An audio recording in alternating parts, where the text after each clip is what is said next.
Buen día, mis queridos estudiantes de organización de computadores. El día de hoy vamos a hablar del ciclo de ejecución del procesador, parte 1. Hoy vamos a hablar entonces de una parte que nunca hemos mencionado antes, que es una parte de almacenamiento, algunas estructuras del procesador, la ejecución de un programa y el ciclo de ejecución de un procesador. Primero que todo, pues recordemos en qué estamos trabajando. Actualmente ustedes están trabajando en una unidad que se le conoce como la ALU. Hemos visto las características de esa unidad cuando tiene valores, trabaja con valores enteros, y en el último video trabajamos qué pasa cuando esos valores ya no tienen un punto fijo como los valores enteros, sino que tienen un valor flotante. Entonces esos son como los dos grandes tipos de ALU que existen y que ustedes van a poder encontrar. Puede ser que su procesador contenga uno o contenga ambos, depende de lo que requieran y el procesador con el que estén trabajando. Sabemos que pues, a nuestra unidad aritmética le entra un número 1. También dijimos que necesitamos un número 2. Necesitábamos conocer qué tipo de operación necesitaba realizar ese bloque y que teníamos un resultado, y además íbamos a informar unas banderas dependiendo del resultado y de lo que había ocurrido con nuestras operaciones. Como ya les dije, esta es una unidad que va dentro del procesador. Entonces aquí lo importante es de dónde viene ese número 1, ese número 2 y esa operación. ¿Sí? De dónde viene y hacia dónde va. Ese hacia dónde va me refiero más que todo a la información de resultados y a la información de banderas. Entonces, conociendo que eso va internamente a un procesador, pues primero que todo, pues el procesador de alguna forma tiene que adquirirlo. ¿Y cómo lo adquiere? Pues es el usuario el que conoce qué número 1, qué número 2 y qué operación requiere hacer. Y emplea el procesador para poder ejecutar ese tipo de operaciones. Entonces, de alguna forma, el usuario tiene que entregarle esa información al procesador para que el procesador se encargue de realizar la operación o decirle a la unidad, a la ALU, que haga la operación. Entonces, para eso, nosotros estamos pensando que nuestro procesador es por el momento una caja negra donde no sabemos qué hay por dentro, solamente una de las unidades que es, pues, es una ALU, y necesitamos enviarle la información del número 1, la número 2 y la operación. Eso es lo primero. Y tenemos también que pues, vamos a obtener seguramente un resultado de esa operación que pues, nos gustaría también de alguna forma almacenar, porque el usuario de seguro lo va a necesitar o lo va a emplear para otras operaciones. También puede ocurrir. Entonces tenemos que yo puedo no solamente tener un tipo de operación, sino múltiples requerimientos. ¿Qué quiere decir? Que yo puedo realizar más de una operación, si no, no tendría sentido. Pues para eso pues lo hago a mano. ¿Sí? Más que todo el procesador me va a ayudar a hacer múltiples operaciones de ya sea sumas, multiplicaciones, divisiones, corrimientos, todos los tipos de operaciones lógicas que hemos hablado y otras más que existen que todavía no hemos mencionado. Pero lo importante es que yo puedo requerir múltiples requerimientos. Obviamente, si yo tengo múltiples requerimientos, también puedo llegar a tener múltiples resultados. Esos múltiples requerimientos son lo que nosotros vamos a asociar con un programa, que es lo que casi siempre asociamos con un programa, pero no lo sabemos, ¿sí? Y esos múltiples resultados son más que todo, se pueden llegar a conocer como las variables en el programa. Entonces, todo eso tengo que almacenarlo en algún lado. ¿Y dónde lo almaceno? Yo voy a crear una unidad que voy a conocerla como un almacén, la cual va a enviarle la información al procesador. ¿Sí? Entonces, ¿qué quiere decir? Que de alguna forma voy a poder trasladar la información que está en el almacén al procesador y del procesador al almacén. Porque si se dan cuenta, pues yo puedo ya necesitar traer los números, la operación, y seguramente voy a necesitar que el procesador vaya y me almacene ciertos resultados. Entonces, casi siempre a ese almacén, no, casi siempre no, siempre a ese almacén se le conoce con el nombre de memoria. ¿Listo? Entonces es en una memoria, ¿sí? Algo que nos permite almacenar información donde vamos a tener guardada esa información de los números de la operación y seguramente no uno, sino múltiples tipos de operaciones que vamos a necesitar. Entonces, pero ¿qué hay dentro de la memoria? Ustedes dirán, Seguramente la primera idea que se les vendrá a la mente es que, primero, como siempre, vamos a arrancar de un diagrama de bloques, donde yo voy a tener mi diagrama externo y seguramente internamente voy a tener ciertos espacios en donde voy a almacenar la memoria, la información. Entonces, seguramente estarán pensando que puede ser como una especie de registro, en donde pues, yo voy a ir almacenando en una, en otra celda y seguramente hasta múltiples celdas, no solamente pocas, sino seguramente muchas, en donde pues yo voy a poder asignar a cada una de las posiciones para poder saber a qué dato yo necesito acceder un número. Entonces, si yo, por ejemplo, en este caso, voy a asignarle a la barra azul superior el número 0, después va a venir el número 1, el número 2 y así mismo hasta la posición n. Entonces, esas n más 1 posiciones son el número de palabras que yo voy a poder encontrar dentro de la memoria. Usualmente esas n más 1 potencia, ese más un valor es una potencia de 2. Por ejemplo, 1024 palabras, ¿sí?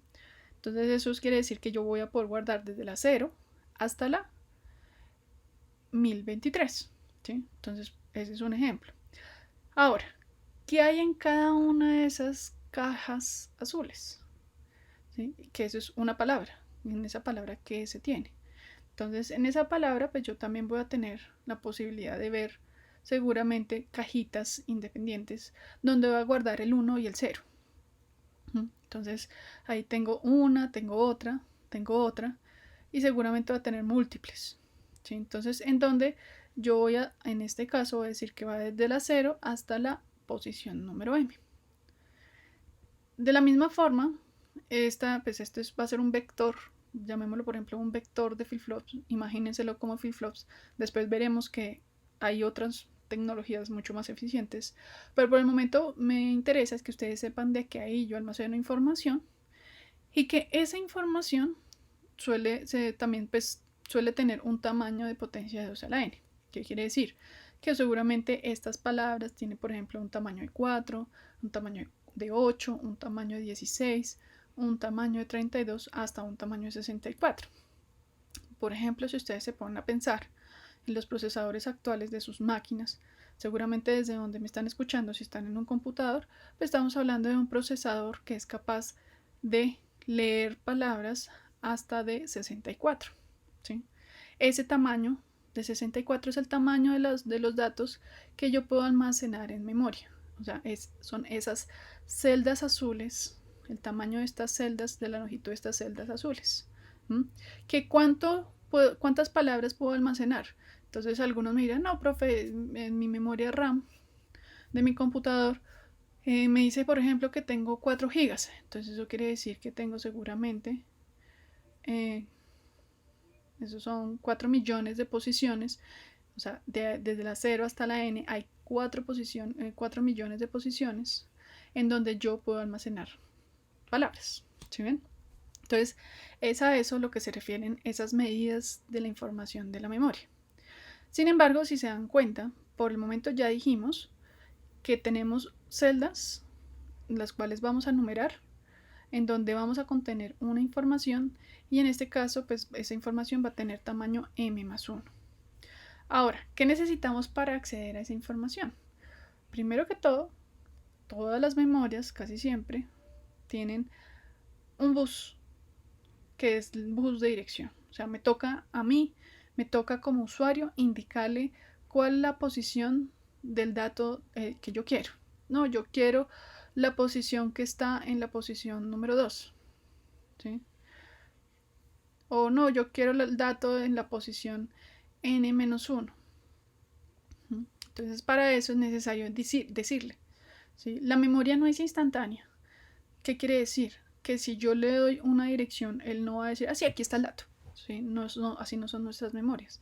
Nuestras memorias requieren cierto tiempo para ejecutar, para poder tener ya listo el dato para entregármelo. ¿Y cómo me lo van a entregar?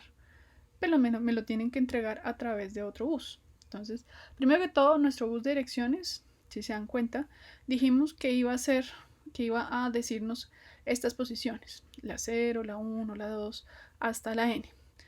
Dijimos que n más 1 es una potencia de 2, lo cual quiere decir que esta dirección tiene un tamaño que me permite llegar hasta ese 2 a la n. Eso quiere decir que el tamaño de la dirección, del bus de dirección, ¿cuál debe ser? Pues debe ser una longitud L que va a ser igual al logaritmo en base 2 de n más 1. Ejemplo, en el caso de las 1024 palabras, si ustedes van y miran, yo necesito 10 bits para poder direccionar 1024 posiciones, ¿sí? Eso quiere decir que L acá, o sea, el tamaño del bus de dirección debe ser de 10 para poder yo llegar, poder decirle e indicarle a mi memoria cuál de todas estas posiciones es la que yo quiero. Ahora, yo les dije que después de que yo le entrego la dirección y que me toca esperar un rato, seguramente no siempre es el mismo tiempo para todas las memorias, pero tengo que esperar a que me entregue el dato, entonces yo necesito sacarlo. Entonces, como yo lo necesito sacar, pues también necesito seguramente un tamaño. Y nosotros pues conocemos este tamaño. Ese tamaño es el que nosotros determinamos aquí como un tamaño M, que es el tamaño de la palabra de toda esta cajita azul que va a salir por mi bus de datos. ¿Sí? M más 1. Listo. Entonces ya tengo mi dirección. Tengo mis datos que salen. Sin embargo, pues lo interesante de una memoria es que no siempre, no solamente puede llegar a tener almacenada memoria. O sea, yo ir y leer, sino que yo también puedo ir y guardar, ¿cierto? Por ejemplo, los valores de resultados, puedo yo coger la información que está desde el procesador y almacenarla dentro de la memoria.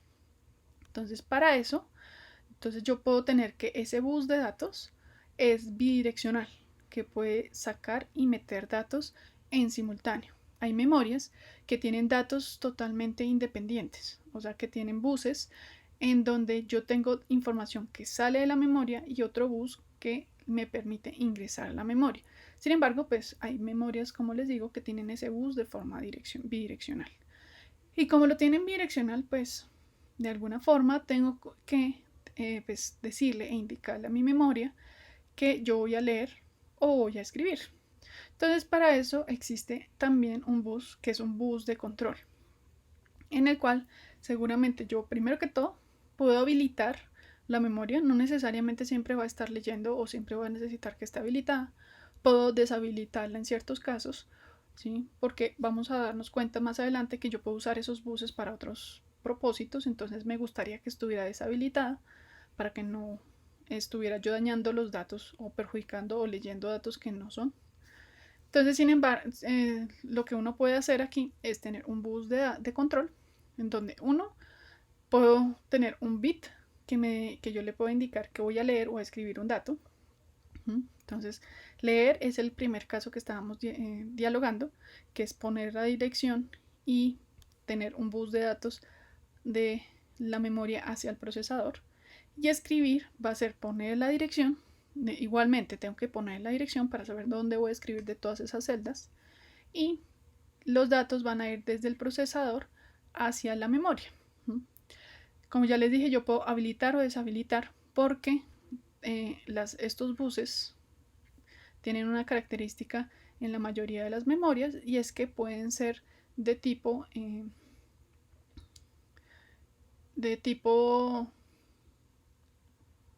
abierto, o sea, puedo definirle que no necesariamente siempre tiene que estar en 0 o en 1, sino que también puede darme alta impedancia, ¿sí? A esos elementos se le conoce como tri-states, pero más adelante volveremos y retomaremos ese tema. Por el momento me interesa es que ustedes sepan que yo necesito poner una dirección para poder acceder a la memoria, tanto para escritura, que es darle los datos, o para lectura, que es tomarlos e entregárselos al procesador. Listo. Entonces aquí en esta diapositiva hay un par de ejemplos muy sencillos. Por ejemplo, si yo tengo una memoria de este estilo, en donde yo tengo aquí en este lado, en esta parte, se pueden dar cuenta, tenemos nuestra entrada de direcciones. Aquí ustedes pueden darse cuenta que solamente el bus de dirección va desde 0 hasta 5. Tiene una A porque se le conoce como address en inglés, por eso es que casi siempre cuando ustedes van y revisan los datasheets de las memorias, van a encontrar que el bus de direcciones está asociado con A. ¿Listo? Aquí en este caso, si se dan cuenta, va desde 0 hasta 5, lo cual quiere decir que yo puedo decodificar hasta 2 a la 6 menos 1. ¿Listo? 2 a la 6 menos 1 son 63 posiciones. O sea que yo puedo llegar desde la 0, como está acá, hasta la 63. ¿Sí? Es una memoria que solamente tiene 64 posiciones. Esas 64 posiciones, si se dan cuenta, pues van a ser los registros que estamos hablando. Y acá, en este caso, él tiene su diagrama de bloques para indicar que, por ejemplo, en este caso, vamos a tener entradas y acá voy a tener las salidas de los datos. Y si se dan cuenta, aquí tengo una señal de lectura y escritura en donde la lectura es con 1, ¿sí? O sea que solamente funciona con 1. Y la escritura es, la escritura es con 0 y la lectura es con 1, ¿sí? ¿Listo? Entonces, esta es una. Y la otra, que es la que yo les estaba mencionando, que yo puedo habilitar el dispositivo, se le conoce como CS, que es el Chip Select. ¿Listo? Usualmente las memorias tienen ese nombre en su datasheet o su manual, en donde se le indica que debe de habilitar el dispositivo. En este caso, si se dan cuenta, casi siempre viene habilitándose con 0, no con 1. Bueno, y eso es para poder realizar este tipo de lectura o escritura. Lo bueno es que los datasheets de las memorias siempre indican cómo él funciona, porque a veces pueden tener no solamente estos dos pines de control, pueden tener, por ejemplo, un pin adicional para consumo de bajo memoria, actualmente, por ejemplo, para dispositivos IoT, para que no siempre esté activa, por ejemplo. Este es uno de los ejemplos.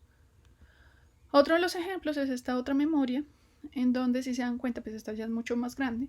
Primero que todo, tenemos la posibilidad de direccionar desde A0 hasta a la 13. A la 13 es como si yo tuviera la posibilidad de direccionar de 2 a la 14 menos C1. Eso da 32.000 posiciones más o menos. Entonces yo tengo esta memoria de acá, me da la posibilidad de guardar datos en 32.000 posiciones. Cada uno de sus datos, aquí si se dan cuenta, aquí el dato es chiquitico, aquí solamente tengo 4 bits en el primer ejemplo. En este segundo ejemplo ya tengo desde el 0 hasta el 7, eso quiere decir que yo ya tengo la posibilidad de guardar datos hasta de 8 bits en cada una de las casillas posibles. Esta memoria en este caso, por ejemplo, tiene algo que se le llama el chip enable y hay otro que se llama el output enable. Es porque yo puedo definir que el chip esté habilitado, pero que la salida también puede ser que esté bloqueada o no, ¿sí? Entonces es como otro pin adicional. O sea, esto quiere decir que puede ser que yo estoy escribiendo, pues el chip enable debe estar habilitado seguramente, y no necesariamente el output enable va a estar habilitado. Puede ser que el output enable solamente me interese habilitarlo, por ejemplo, en el caso de la lectura. Aquí también tenemos el bit de write enable. Y pues aquí, bueno, tiene la posibilidad de borrar todo el programa. Y pues los pines usuales que vamos a encontrar pues en todos los chips que nosotros manejamos. Uno de alimentación y de tierra. Listo. Entonces ya sabemos que tenemos un procesador y que tenemos un lugar donde se va a almacenar la información que se le conoce memoria. Ahora, ¿cómo fue que surgió esto? ¿O cómo es que de dónde salió toda la idea? Entonces, primero que todo, seguramente en sus lecturas habrán encontrado un personaje muy particular que es el señor von Neumann. El señor von Neumann fue el primero en decir que se necesitaba de alguna forma almacenar o tener un lugar donde yo tenga mi programa, el que yo voy a ejecutar. Antes de que él dijera eso, los procesadores se tenía que introducir instrucción por instrucción y operador por operador de forma con botoncitos, con interruptores, de tal forma que para poder realizar seguramente un programa muy extenso, pues la persona tenía que estar ahí introduciéndole poco a poco los datos. Se dieron cuenta pues que eso no era útil, La máquina era útil, o sea, el procesador era muy útil porque hacía varios procesos, varias operaciones, pues muy rápidamente, más rápido que un humano, y pues que eso facilitaba ciertas cosas. Sin embargo, si se dan cuenta, si yo siempre necesito estar ahí metiéndole uno a uno, pues no es tan chévere, ¿sí? Y puede ser que la persona se equivoque y toque de nuevo meter el programa, ¿sí? Entonces, por eso fue que surgió el concepto de la memoria, en donde yo tenía almacenado seguramente la información del programa que quiero ejecutar, o sea, ese conjunto de requerimientos que necesito, y seguramente si ya también ahora actualmente pues yo necesito almacenar la información para poderla tener y volver a acceder a ella, pues ahí va a estar. Entonces para eso teníamos nuestro procesador y él dijo vamos a poner una memoria. Entonces, como ya nos dimos cuenta, pues la memoria tiene ciertas características, ciertos buses que necesitamos conectar. Entonces el procesador, si ustedes van y revisan todos los procesadores que encuentran, siempre van a encontrar un bus de direcciones donde yo voy a estar conectado a la memoria. De alguna forma yo le voy a decir qué en posición yo deseo acceder. Y tenemos un bus de datos que me permite ya sea llevar datos desde la memoria al procesador o del procesador a la memoria, ¿sí? Sin ningún problema. Y como nos dimos cuenta, es muy importante también tener el bus de control para poder decirle a la memoria si quiero leer o escribir o quiero habilitar o deshabilitarlo. Entonces, esta es la primera forma, la primera arquitectura que se le conoce a los procesadores. O sea, esa es la primera, como las primeras partes que se considera que son parte esencial de funcionamiento del procesador. Sin embargo, la Universidad de Harvard se dio cuenta, pues que primero que todo, ya como ustedes me imagino que ya se habrán dado cuenta, el dispositivo más lento, lo que más me limita a mi procesador en este momento es la memoria. Si se dan cuenta, cuando yo necesito ir, poner la dirección, esperar a que él me ponga el dato y volver y leerlo, es un tiempo en el cual el procesador pues tiene que esperar, ¿sí? Tiene que estar, no puede realizar ningún otro tipo de ciclo, aunque mi reloj, o sea, mi sistema pueda llegar a hacer varios ciclos. Entonces, en ese caso, la Universidad de Harvard dijo, pues, ¿por qué no hacemos lo siguiente? Ponemos a nuestro procesador y vamos a poner una memoria dedicada totalmente al programa, en donde solamente esté el programa, y vamos a poner otra memoria en donde solamente esté la información de los datos. Entonces, ¿qué ocurre? ¿Qué se necesita? Pues obviamente si yo tengo esto de esta forma separado, pues voy a necesitar seguramente un bus de control para la memoria de datos, un bus de dirección para esa memoria y un bus de datos que vaya y lea y vaya y traiga, o sea, bidireccional. Porque ahí yo voy a almacenar variables que puede ser que yo necesite leer o que yo necesite escribir, o sea, que yo obtenga de mi procesador y necesite almacenar. En cambio, en el caso de la memoria, pues yo puedo tener un bus de control, un bus de dirección y solamente voy a necesitar traer datos desde la memoria hasta el procesador. Eso me da una ventaja de que, primero que todo, esa memoria del programa puedo hacerla de otra tecnología diferente a la de memoria de datos. Esa memoria de programa puede ser, por ejemplo, hecha con memorias que solamente necesite ser leídas. Y la memoria de datos, que va a ser un poco más costosa seguramente, esa sí va a tener esa capacidad de leer y escribir datos.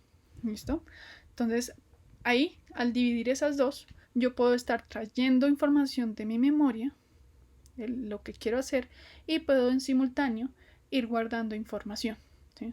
Entonces ya nos vamos a dar cuenta que hay una forma de decirle al procesador o sacar el fruto, sacarle jugo al hecho de que yo tengo dos memorias. Sin embargo, en el ciclo que vamos a hablar el día de hoy, no se van a dar cuenta pues que no es tan útil esta división inicialmente. Sin embargo, se van a dar cuenta que más adelante sí lo va a hacer, cuando ya hablemos de características más avanzadas de los procesadores. Listo. Entonces dijimos, ya habíamos mencionado que el programa es un conjunto de requerimientos o un conjunto de instrucciones. ¿Sí? Es un conjunto de algo que yo quiero ejecutar y que sabemos lo tiene que dar el usuario, o sea, nosotros. Entonces, sabemos que tenemos una memoria donde podemos almacenar esa información. ¿Y qué vamos a hacer?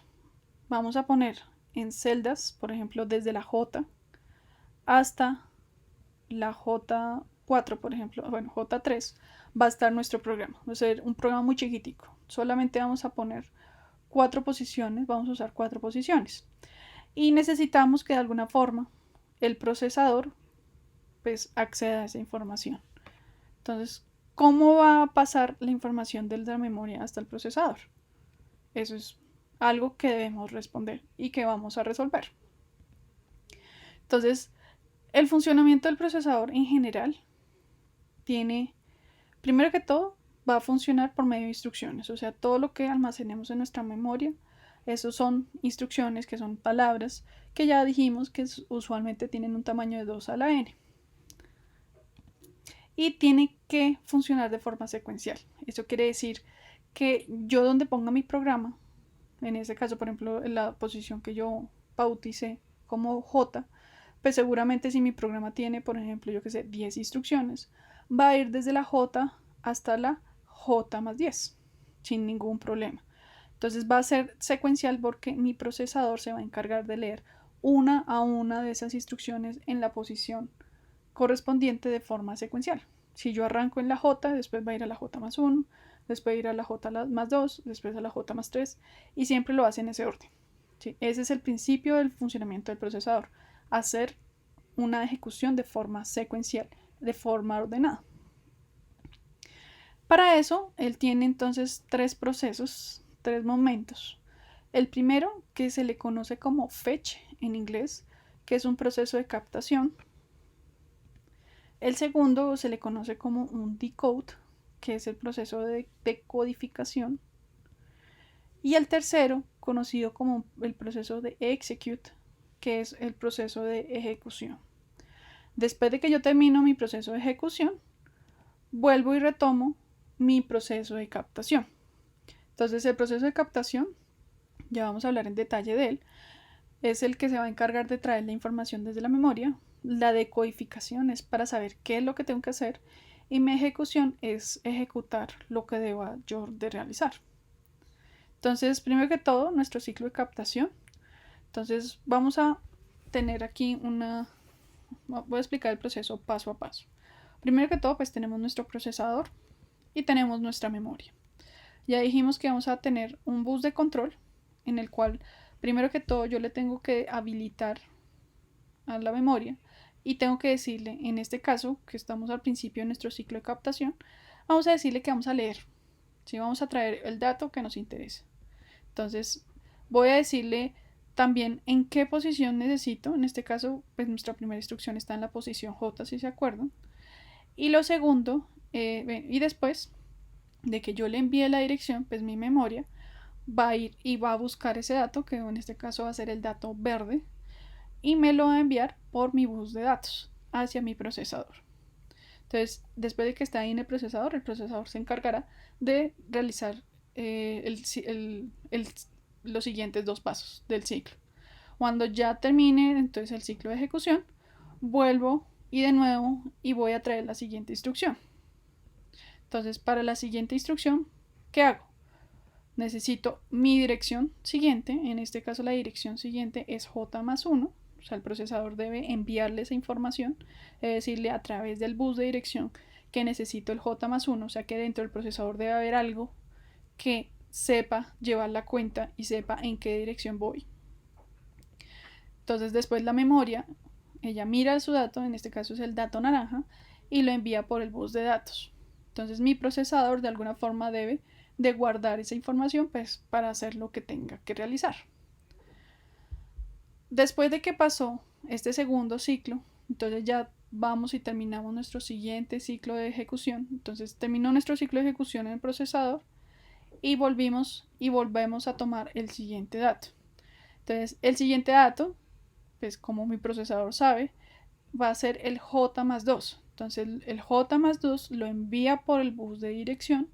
Mi memoria va y mira qué hay en la posición J más 2, que en este caso es el dato naranja, y dice listo, ese es el dato J más 2 y se lo voy a enviar por el bus de datos. Lo mismo, el procesador recolecta esa información de los datos, realiza todo el proceso que tenga que hacer, de codificar, ejecutar, y al final del ciclo de ejecución vuelve y envía la siguiente dirección. Como él sabe, la siguiente dirección es la J más 3. O sea, el procesador siempre está consciente de qué dirección va y en qué dirección va a leer la siguiente instrucción. En este caso, la posición J más 3 en la memoria corresponde con el dato amarillo. El dato amarillo es enviado por la memoria por el bus de datos y el procesador tiene que volver y recolectar esa información y almacenarla. Entonces, en términos generales, podemos decir que el ciclo de captación, primero que todo, necesitamos habilitar la memoria para realizar la lectura de los datos. ¿Cómo? Mediante el bus de control, que de alguna forma tendremos que habilitar seguramente los pines correspondientes y tenemos que indicarle que vamos a hacer una lectura. Lo siguiente que tenemos que hacer es determinar la dirección de la próxima instrucción, que eso lo debe conocer el procesador. Esa información está dentro del procesador y de alguna forma el procesador siempre debe mantenerla. Sabemos que la ejecución de nuestro programa es de forma secuencial. Si se dan cuenta, yo no pasé del J al J más 5 o al K o a la M, sino que fui de J a J más 1, a J más 2, a J más 3. O sea que por dentro del procesador, hay algo que me permite realizar el conteo 1 a 1 en el incremento 1 a 1 de la ejecución de mi ciclo total de ejecución de mi procesador. ¿Sí? Y que sabe que en el ciclo de captación, que es la primera parte, va y pone en el bus de dirección la dirección y después espera el dato por el bus de datos. Entonces, después nos toca mantener la dirección. ¿Sí? No es por el hecho de que si simplemente yo le envío la dirección, él ya sabe y se lo va a aprender. No, yo tengo que mantenerle la dirección hasta que yo tenga buses en el bus de datos la información que necesito. Usualmente hay memorias que a veces requieren de más de 1, 2 o 3 ciclos de ejecución del procesador para poder tener la información de los datos ya estables en el bus de datos. Por lo cual es importante pues tener conocimiento de cómo son las características de la memoria que estamos trabajando. Y lo último que hacemos es leer el dato. ¿Sí? Después de que ya lo tuvimos, tenemos que esperar hasta que el dato esté estable. Si se dan cuenta, yo no tengo conocimiento de cuándo el dato ya está estable. Para eso necesito conocer las características de la memoria. Yo no puedo saber si ya hay dato o no a partir de un bus, porque para mí 0 y 1 son datos. Entonces no hay forma de decir hay o no dato.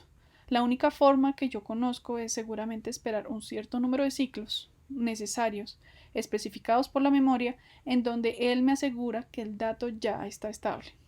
Entonces esa información en el bus de datos solamente se conoce que es estable después de cierto tiempo que es requerido por la memoria, después de que fue habilitada por el bus de control y que se le entregó la dirección por el bus de direcciones. Listo.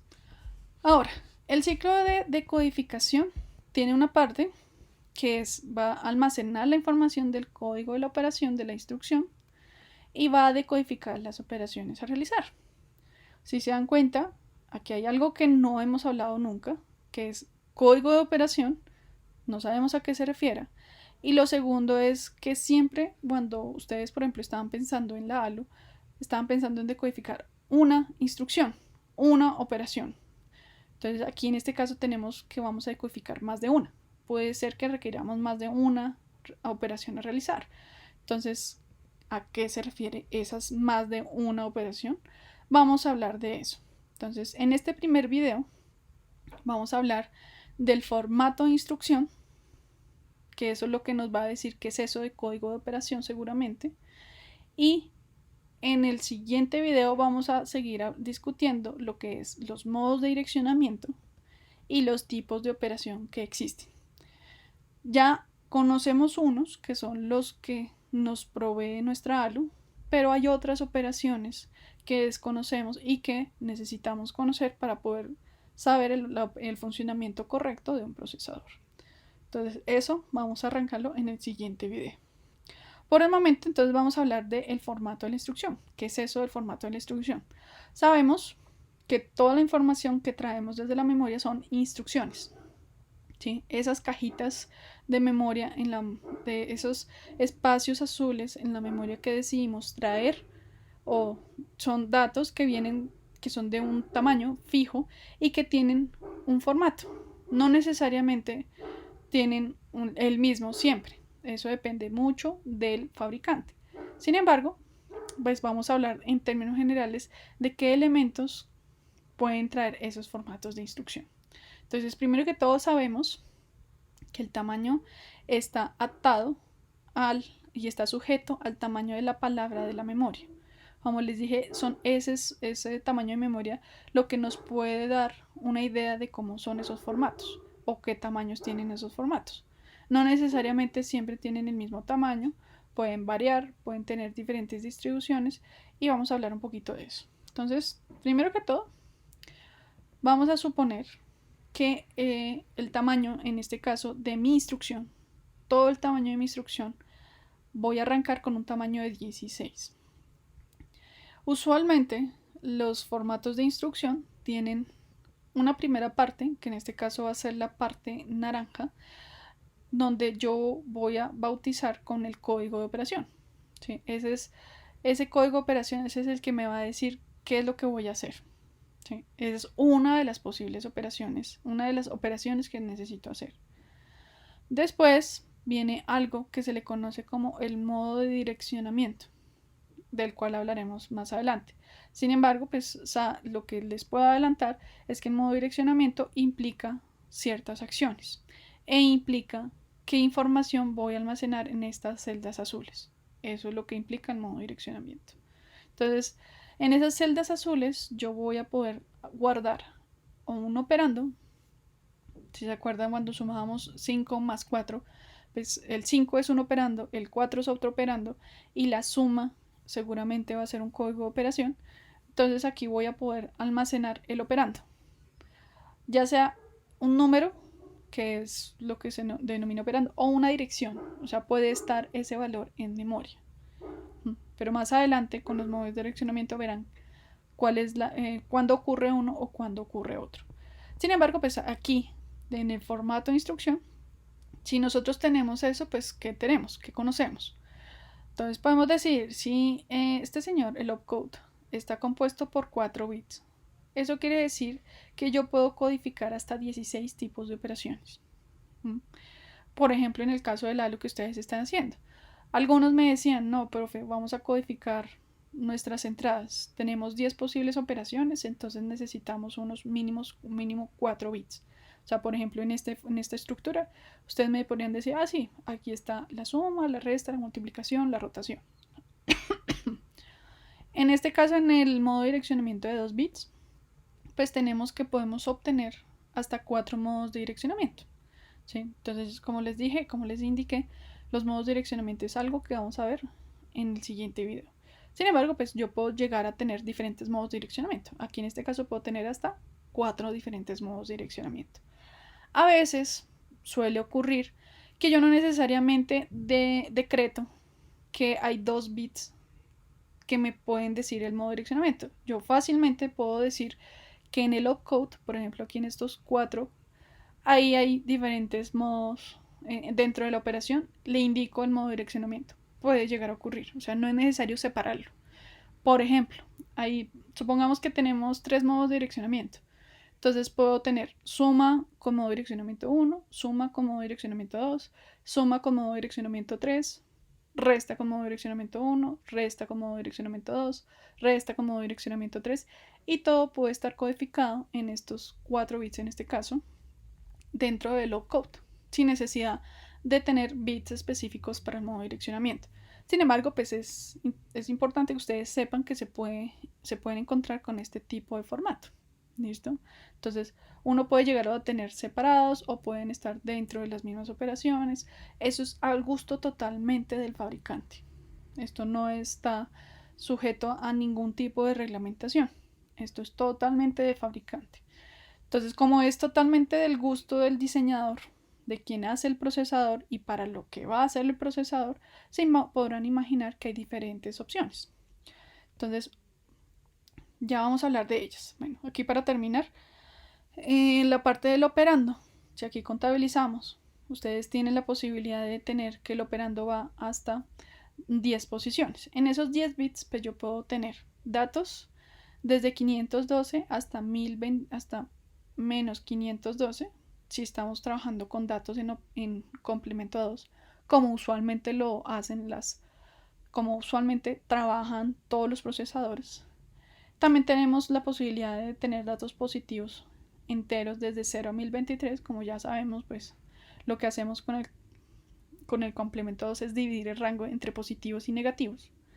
Y también podemos llegar a direccionar, o sea, dar una dirección en la memoria desde 0 hasta 1024.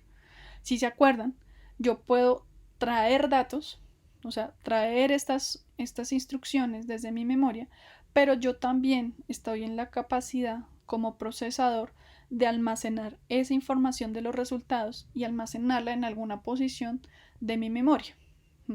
Eso quiere decir que yo puedo llegar a operar no necesariamente con datos numéricos 5 más 2, sino que puedo llegar a operar con variables. Si se acuerdan, cuando ustedes hacen un programa y piensan en una variable, ustedes dicen, ah, listo, voy ahí en la variable Julanito, voy a guardar el resultado de Fulanito más Juanita, ¿sí?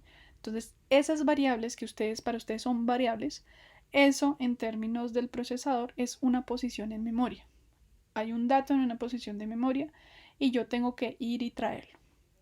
¿Cómo sé que tengo que ir a traerlo? Mediante los modos de direccionamiento. Así que no se preocupen, eso también volveremos y hablaremos más en detalle de los modos de direccionamiento. Pero en general, lo que voy es que ustedes pueden direccionar en este caso. Con estas 10 posiciones, podrían decir que yo puedo acceder a una memoria de hasta una capacidad de 1024 posiciones. ¿Sí? Eso quiere decir que tienen la posibilidad de tener 10 bits para direccionar. Si yo tengo una memoria hasta de 2000, pues ya no me sirve. O sea, estos 10 bits que estoy diciendo que necesito, que tengo como operando, pues ya no me van a llegar hasta esos 2000. Y para eso, pues veremos que hay formas de solucionarlo. Pero por el momento, sabemos que solamente podemos en esta estructura, en este formato que estoy presentando como ejemplo de 16 bits, solamente podemos llegar hasta 1024 teniendo esta distribución. Listo. Ahora, ¿qué pasa si mi formato ya no es de 16, sino que puede llegar hasta 32? ¿Sí? Pues ya dijimos que usualmente esos formatos pueden ser de tamaño de 2 a la n. Esto puede ser 4, bueno, puede ser 2, puede ser 4, puede ser 8, puede ser 16, puede ser 32, puede ser 64. Ya dijimos que nuestros procesadores, los de nuestros computadores actuales, trabajan hasta 64. Seguramente la mayoría de celulares actuales también trabajan a 64. Sin embargo, pues hay dispositivos que no tiene sentido que vayan hasta 64 bits. Por ejemplo, estoy segura que si ustedes van y revisan, por ejemplo, el control remoto de sus casas, seguramente tiene un procesador chiquito, ¿sí? Y no necesita más que unos ciertos bits, un número de bits. O si estamos pensando en algo más cercano a nosotros, por ejemplo, un Arduino. Un Arduino pues solamente tiene 8 bits, no necesita más. Y él es capaz de hacer muchas operaciones. Somos conscientes de que él puede realizar muchísimas cosas. Entonces, pues eso no es una limitación. El hecho de que el tamaño de la instrucción sea más pequeño no es una limitación con respecto a las operaciones que él puede hacer. Es una limitación con respecto al tiempo que él requiere para hacer las operaciones, que es diferente. Entonces, si vamos a un formato grande, en este caso, pues les estoy presentando un formato de 32, pues uno puede jugar un poco más. ¿Sí? Puede tener aún más divisiones dentro del formato. Puede tener, por ejemplo, una parte en donde esté nuestro código de operación. También podemos tener un modo de direccionamiento dividido, por ejemplo, en este caso. Y hasta puedo tener un operando y puedo tener dos operandos dentro del mismo formato de instrucción. En donde sabemos que en este caso, para nuestro opcode, que tiene 6 bits, se pueden codificar hasta 64 diferentes operaciones. con este modo de direccionamiento de 3 bits, yo puedo tener hasta 8 modos de direccionamiento diferentes por operando, porque lo estoy asignando por operando en este caso. Y yo puedo tener 2 operadores, cada uno de 10 bits, de los cuales yo puedo tener los datos de forma semejante que el anterior. Puedo llegar desde 512 hasta menos 512. Y puedo tener datos positivos desde 0 a 1023. Y puedo dar direcciones desde 0 a 1024. O sea, yo podría llegar aquí a tener una dirección y otra dirección. Supongamos A más B. Y la operación suma iría en la parte naranja. ¿Sí ven? Entonces, pues uno dice, listo, interesante que los formatos puedan crecer. Ya se dan cuenta, pues, la utilidad de que crezcan, de que yo puedo decirle e indicarle más. ¿Sí? Sin embargo, pues no es la única forma de que yo le puedo decir o indicar más. También puedo llegar a tener instrucciones que requieran múltiples ciclos de captación a memoria, o sea que yo necesite ir más de una vez a memoria. Es posible. Es posible que yo necesite ir una, ir dos, ir 3 veces para poder conocer toda la instrucción completa de lo que necesito ejecutar. O también puedo tener múltiples formatos de instrucción. Eso quiere decir que no necesariamente todas mis instrucciones tienen el mismo tamaño. Puede ser que algunas instrucciones no necesiten tanto, que no necesiten ni siquiera operadores. Hay instrucciones que no necesitan de otra información o que vaya implícitamente según la operación yo ya sé qué tengo que hacer. No necesito nada más ni de memoria, ni ningún otro dato, ni absolutamente nada más adicional. ¿Sí? Entonces, dependiendo de esas instrucciones, pues yo puedo tener múltiples formatos. Mi procesador no necesariamente siempre tiene que tener el mismo. Puede llegar a tener múltiples. Entonces, aquí yo les presento el caso de uno que tenga múltiples ciclos de captación. Puede ser que en el primer ciclo yo tenga un procesador chiquitico, sencillito. Sin embargo, él es capaz de hacer muchas operaciones. Entonces, ¿qué hago yo? En el primer ciclo de captación, o sea, ir a memoria y traer el primer dato, la primera parte de mi instrucción, va a contener, es en esta parte en amarilla, va a contener el código de la operación y en esta parte verde voy a conocer el modo de direccionamiento. A partir de ella, yo puedo decir, puede ser que no necesite hacer nada más. O sea, la primera opción es no necesito ir más a memoria porque ya sé qué tengo que hacer y lo hago. O sea, paso a la segunda parte del ciclo que es de codificación y después ejecución. O sea, yo ya lo sé. Ya lo decodifiqué, ya sabiendo con esa información que está ahí, yo ya sé que no necesito más ir más a la memoria. Ese es mi primer caso. Un segundo caso que puede ocurrir es que, dependiendo de lo que esté aquí, yo puedo ir una vez a memoria. Listo. En la siguiente vez a memoria que fui, que va a ser el dato azul, pues eso va a contener el operando. ¿Sí? Eso quiere decir que, por ejemplo, ese código de operación me está indicando que yo voy a operar con un solo operando, lo que sea que necesite operar. Pero también puede ocurrir que mi instrucción, después de leer ese espacio amarillo, no necesariamente solo vaya uno, sino que pueda ir una para ir por un primer operando y una segunda vez para ir por un segundo operando.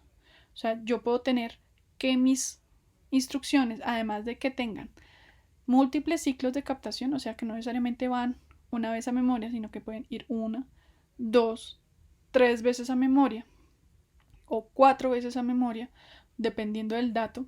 Si se acuerdan, por ejemplo, cuando estábamos operando datos más grandes, pues yo necesito seguramente traer más información, ¿sí? Entonces, en ese caso, pues yo puedo ir múltiples veces a la memoria e ir y traer la información. Pero yo también puedo tener múltiples formatos, o sea, no necesariamente siempre tengo que volver. Puede ser que vaya una, solo necesite ir dos, o puede necesitar ir 3 veces. ¿Sí? Si se dan cuenta, todos los tamaños son diferentes. Usualmente cuando uno va y revisa el procesador y uno lo va a usar, pues tiene que estar pendiente de eso. ¿Por qué?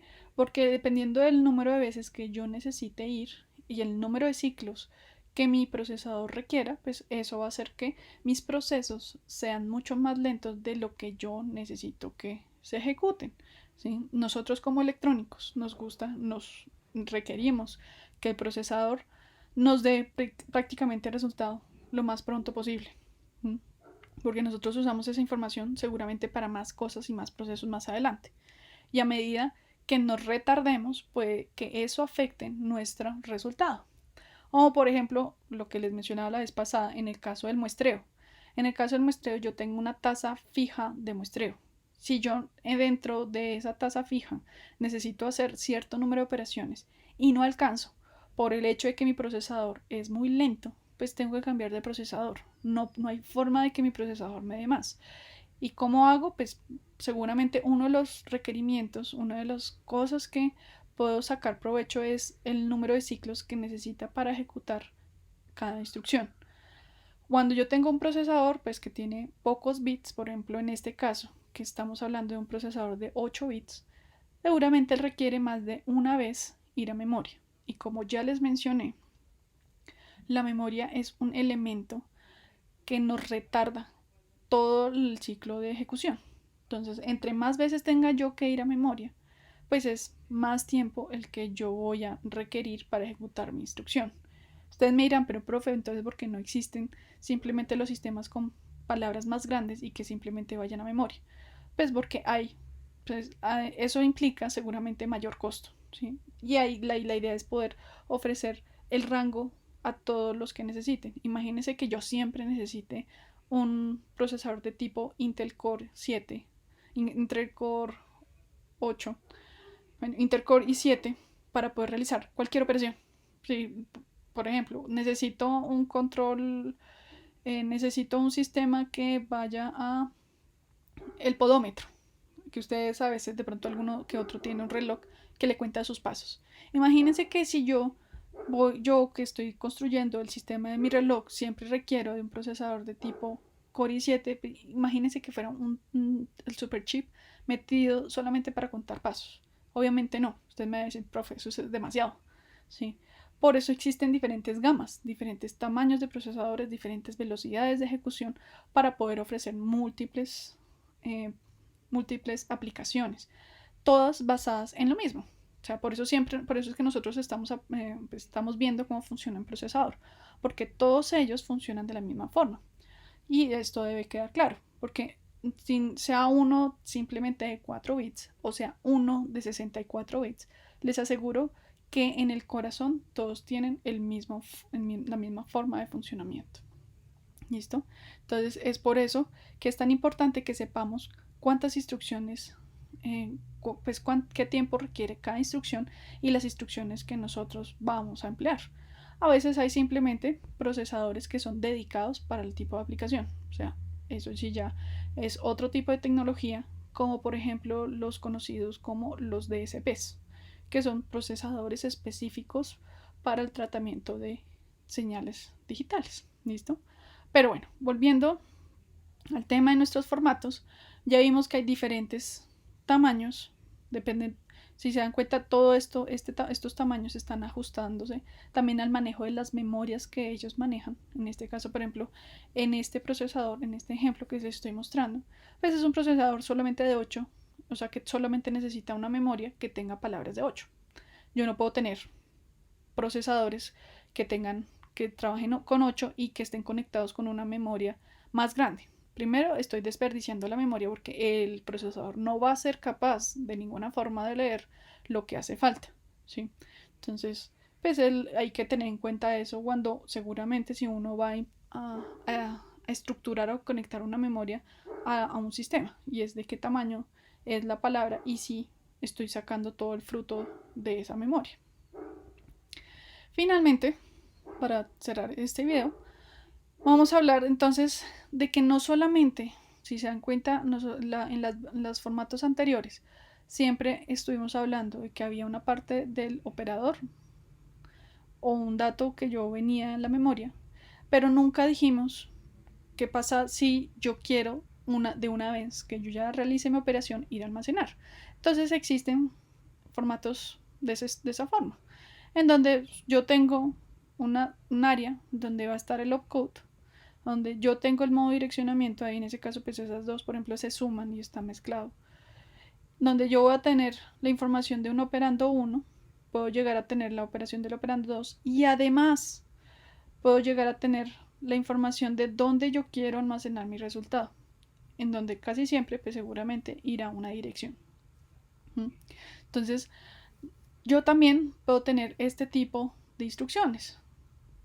En ese caso, el ciclo básico del cual estábamos hablando, en donde tenemos una parte de fetch, una parte de decode y una parte de execute, el execute se va a encargar de realizar la operación que necesite y de almacenar el resultado de una vez en memoria. ¿Sí? Entonces ya hablaremos más adelante, pero entre las posibles instrucciones que necesitaremos es cómo yo le digo a mi sistema que almacene en memoria. Porque pues por el momento solamente hemos hablado del hecho, o que pues que hemos discutido, es del hecho de que yo puedo realizar operaciones matemáticas o operaciones lógicas. Sin embargo, hay otros tipos de operaciones. Y en el siguiente video vamos a discutir cuáles son esos tipos de operaciones que existen, cuáles son las más, podríamos decir, las más usadas. No necesariamente son las únicas. Hay a veces, casi siempre, pues el fabricante, para poder dar como un plus a sus clientes, pues él tiene sus propias instrucciones, puede llegar a tener sus propias instrucciones. Y eso es importante pues que nosotros lo conozcamos, que sepamos que existen otro tipo de procesadores más especializados o instrucciones más especializadas, dependiendo pues del tipo de aplicación. ¿Sí? Eso es lo que hacen actualmente los fabricantes. Tratan de ofrecer una gama muy amplia en tamaño de instrucción. Ya vimos de 8, de 16, de 32, ¿sí? De formatos de instrucción, de tipos de operación y seguramente pues también el tamaño de memoria que son capaces de manejar.